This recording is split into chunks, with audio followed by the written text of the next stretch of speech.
Hello mga guys! Welcome and welcome back to my channel. For today's video, gawin naman natin kakaiba ang ating tortang talong. At kung gusto niyo malaman kung paano ko to gawin, just keep on watching.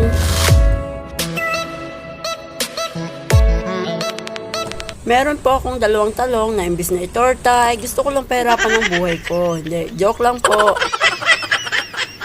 Gawin po nating espesyal ang ating tortang talong guys. Kinat ko po ito ng mga 1 inch at binalatan at huwag niyo pong itatapon ng balat kasi gagamitin po natin iyan. Pagkatapos naman po natin tanggalin yung pinakagitna niya, handa na po ito para i-steam hanggang sa lumambot.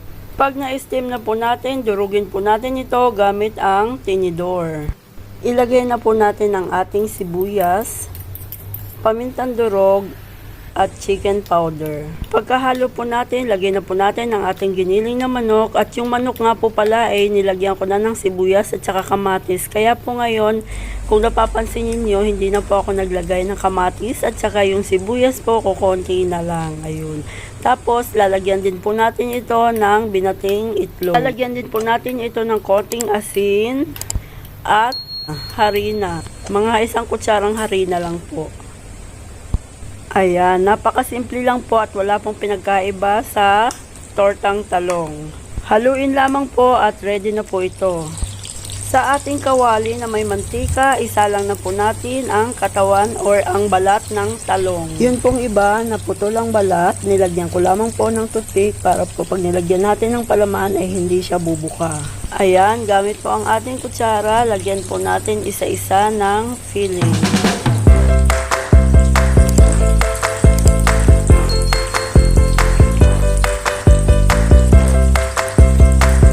Prituhin lamang po ito hanggang sa maluto yung ilalim, saka po natin baliktarin.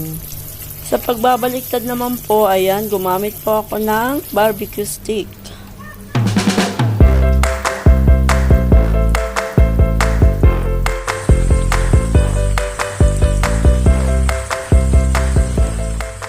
And now it's done, ang ating pinalevel up na tortang talong. Hindi ko po alam kung ano itatawag ko dito, siguro feeling torta.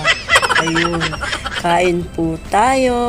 Thank you for watching guys, at kung hindi pa kayo nakasubscribe, please subscribe, like and share, and click the notification bell para updated po kayo sa lahat ng i-upload kong video. God bless po, bye bye!